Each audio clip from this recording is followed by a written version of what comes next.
उन्होंने दावा किया है कि यहाँ पर शिव मंदिर होने का दावा किया है, जिसको मैं ऑफिस ऑफ सज्जादा नशीन की तरफ से सिरे से नकारता हूँ। पूरे देश को इस पर सोचना होगा कि देश में राजनीति और धार्मिक कट्टरता कितनी चरम सीमा पर पहुँच चुकी है। अगर हम पीसफुल कोएक्सिस्टेंस चाहते हैं तो इसका मतलब ये नहीं कि कोई हम बुज़दिल हैं, डरपोक हैं, जब जबान उठाई तालू से लगा दोगे आप and we are going to tolerate this nonsense forever. ये every day is not Sunday.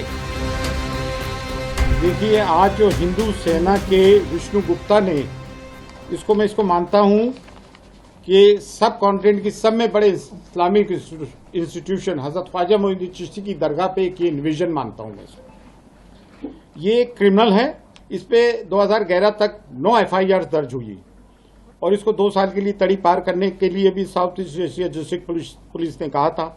तो ये क्रिमिनल है और ये आता है, इसके पहले वो आया था, क्या कहते हैं, सिमरन करके आया था, उसने कलेक्ट्रेट में हजरत ख्वाजा मोइनुद्दीन चिश्ती रहमतुल्लाह अलैह की शान में गुस्ताखी की, जबकि उस पर सो मोटो लेते हुए पुलिस को केस करना चाहिए था।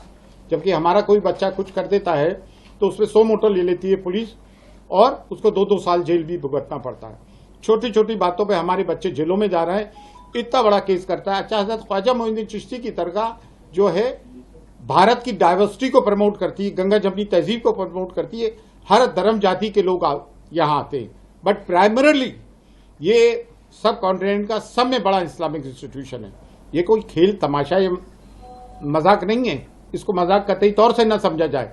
और ये रोज रोज की इस तरह की चीजों को हम बर्दाश्त कतई तौर से नहीं कर सकते, हमको फॉर ग्रांटेड ना लिया जाए। अगर हम पीसफुल कोएक्सिस्टेंस चाहते हैं तो इसका मतलब नहीं कि कोई हम बुज़दिल हैं या डरपोक हैं।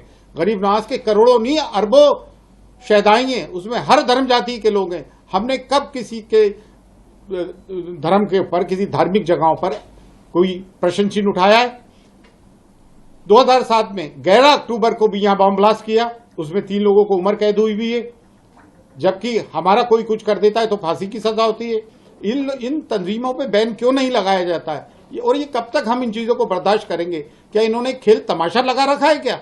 और ये इस तरह के क्रिमिनल्स लोग जिनके ऊपर क्रिमिनल केसेस चल रहे हैं, 2011 तक इस पे 9 केसेस लगे, कोई भी आता है आके बयान दे जाता है।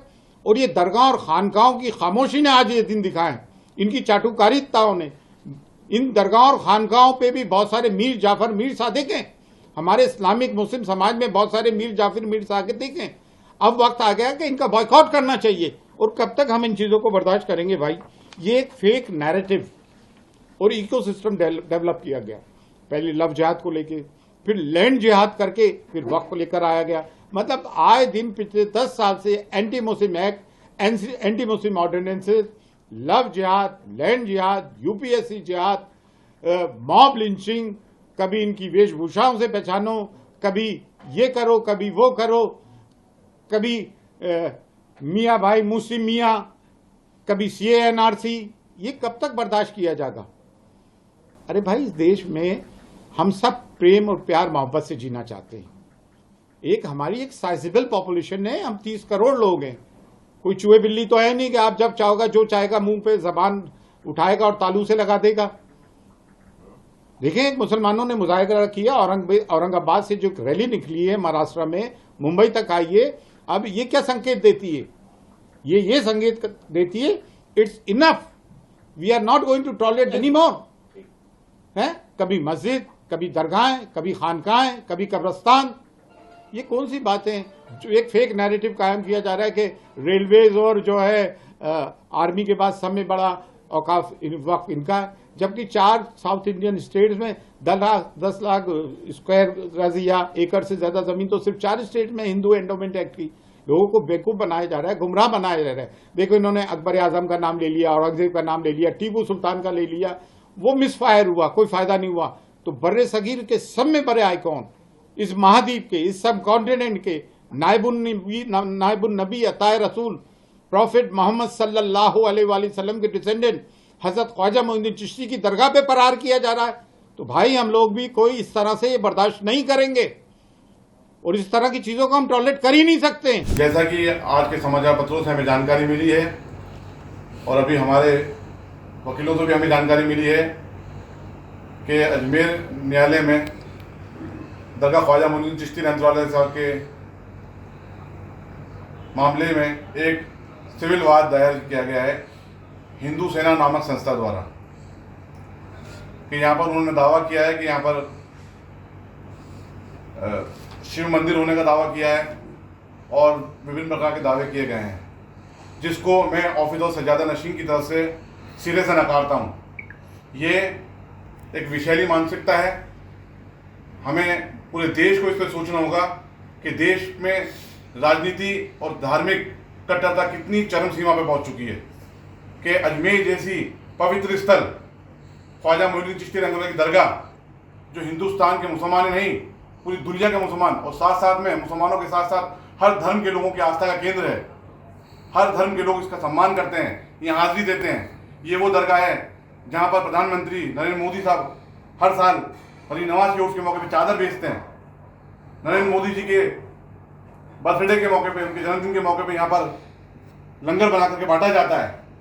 तमाम धार्मिक और राजनीतिक लोग, चाहे वो किसी भी धर्म के हों, सबकी आस्था इस दरगाह से जुड़ी हुई है। लेकिन हिंदू सेना संस्था नामक जो वाद प्रस्तुत किया गया है वो एक तरह से उनकी विषैली मानसिकता को दर्शाता है। हम सिरे से इसको खारिज करते हैं। हिंदुस्तान के इतिहास की तारीख उठा के देखेंगे तो ऐसी कहीं तारीख मौजूद नहीं कि इस धार्मिक स्थल पे किसी ने उंगली उठाई हो। अजमेर दरगाह ख्वाजा मोइनुद्दीन चिश्ती रहमतुल्लाह अलैह 1192 में हिंदुस्तान में तशरीफ लाए और 1236 में आपका विसाल हुआ। उसके बाद से इस दरगाह के अंदर तमाम किस्म के जितने भी राजा रजवाड़े, चाहे वो मुगल हो, मुगलों से पहले तुगलक हो, खिलजी हो, राजपूत राजा हो, यहाँ तक के मराठा भी, सब ने इसमें अपनी अकीदत जाहिर की है, इस दरगाह पे हाजिरी दी है। सब ने मान सम्मान की नज़र से इस धार्मिक स्थल को देखा है और उनके बाद में अंग्रेजों में भी हुकूमत आई, उन्होंने भी मान सम्मान की नज़र से इसको देखा। किसी भी तारीख में, किसी भी इतिहास की पुस्तक में इसका कहीं जिक्र नहीं है कि यहाँ पर किसी किस्म से भी मंदिर हो या किसी किस्म की पूजा पाठ रही हो। दरगाह के अतराफ में, दरगाह जो 13 बीघा की एक भूमि है, दरगाह एंडोमेंट, उसके अंदर किसी किस्म से आज तक किसी इतिहास की बुक में नहीं है। और जिस एक सिंगल बुक का हवाला दिया जा रहा है, अजमेर हिस्टोरिकल इंटरस्पेक्टिव, जो हरबिला शारदा जी के द्वारा लिखी गई थी, उसकी कोई ऑथेंटिसिटी नहीं है। अगर ऐसा होता तो इतने इतिहासकार गुजरे हैं, इतनी तारीखी किताबें ख्वाजा साहब के ऊपर लिखी गई हैं, किसी में तो इसका जिक्र होता। ये एक देश में गंगा जमनी तहजीब और सांप्रदायिक सौहार्द को बिगाड़ने की कोशिश की गई है। मैं ऑफिस ऑफ सज्जादा नशीन किबला दीवान सैयद ज़ैनुल आबिदीन साहब की तरफ से और मैं खुद बाज़ात गरीब नवाज की औलाद की हैसियत से इसका खंडन करता हूँ, सख्त अल्फाज में इसकी मजम्मत करता हूँ और हुकूमत हिंद से मैं दरख्वास्त करता हूँ कि इसके अंदर इस तरह की जो धार्मिक संस्थाएं हैं, जो धर्म के नाम पे संस्था बना रखी है और इस तरीके से देश में धार्मिक उन्माद को पैदा करने का काम करें, इन पे इस तरह रोक लगनी चाहिए, इनको बैन किया जाना चाहिए।